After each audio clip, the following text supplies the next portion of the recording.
Don't dim your light for anyone. That's what I've been talking about because this is something that I'm so passionate about. This is an area that for years and years and years I struggled with, right? And so I'm here to tell you today, do not dim your light for anyone. And I also want to say that anyone includes yourself. Don't dim your light for you either, right? Don't downplay yourself. Don't downplay your accomplishments. Don't downplay anything that you're a part of. Stop it. And so I'm going to continue on a series I started last week. So this will be part two to that series. And so I just wanted to talk about when people cannot handle your glow up anyway. Release them, rise anyway, and repeat. Release and rise. And so I started a list last week, and I'm going to continue with part two, which is social media silence can speak volumes. When you have people in your life that see that you're embarking on a new journey and they refuse to like your posts, engage with your posts in any way, but you see them on social media seeing your posts, that speaks volumes. Friends who see your posts but never engage, they may be wrestling with insecurity or jealousy. But don't let that stop your mission. Keep showing up, keep shining, and keep posting. The next thing on my list is you're not imagining it. This is real. It's not your imagination that someone else is struggling with your glow up. They're struggling with you changing. They're struggling with you evolving into the next version of yourself. Again, that's still not your problem and it's not your job to help them feel better about where you're headed, right? You're not alone in noticing it, and it's very common, right? Especially for women or for people who have been one way, been categorized one way, and then they decide, I don't like that category anymore. I'm going to come out of that and I'm going to go over here where I've always wanted to be. People who have known you, people who knew the past versions of you, really may struggle with that. Not everyone. I have examples of people in my life that have been dear friends who have always encouraged me to be my colorful self, right? One of my friends was my stylist when I lived back home, and she would fuss at me a little if I wore dark colors all the time. She would be like, Kim, you're a bright person. Where are your colors? Stop trying to dim your light.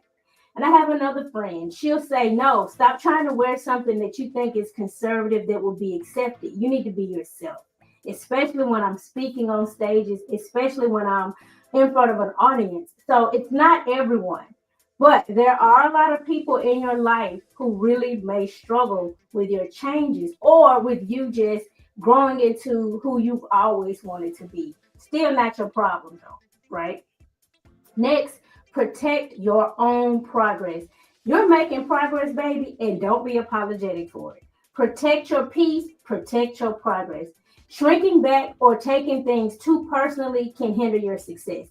So don't shrink back and learn to depersonalize it because it's not about you fully. It's about how they feel about themselves. It's about their insecurity, right?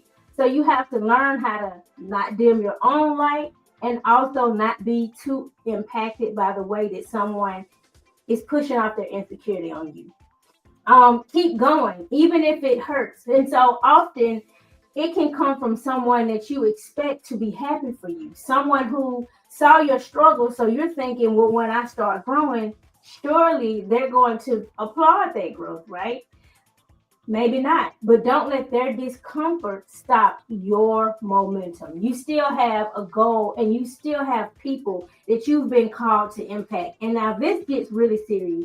Every time I start talking about this, I feel an impression to really pour out this point.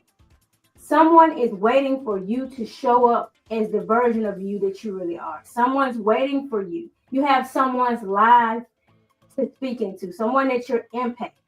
I'm going to say life, right? One person lives a lot of people, right? Because for some of you, that call is to impact thousands, hundreds, millions. And the longer that you shrink back, the more you're not answering something for the person that needs you to answer it. This is serious. This is your calling. This is your purpose, right? And while you're sitting on the back burner, or you sitting on the sidelines, allowing people from your past to stop you, people in your future are not getting what they need from you, because you're here for a purpose and you're here to impact a certain group of people, right? And so I always feel very strongly to like drill this point home. We need what you have to offer, and we need it the way that you're offering it. The world needs you now. And so you can't dim your light, and we can't afford for you to dim your light. Keep going though. If someone who always knew you, they're uncomfortable, it hurts your feelings, don't let them stop your momentum. I'm not saying that your feelings won't be hurt. I'm saying don't allow that to stop your momentum. The next thing is that impact often reaches beyond your circle. So, like I was saying, your influence may be stronger with strangers or with those who didn't know your past. And that's okay, right? That's fine. That's not a problem. Then that means you have to rise above the people who are keeping you hindered, who are judging you, who think they know where you should be. You have to rise above that to get to the people that you're called to impact. That's all it means, right?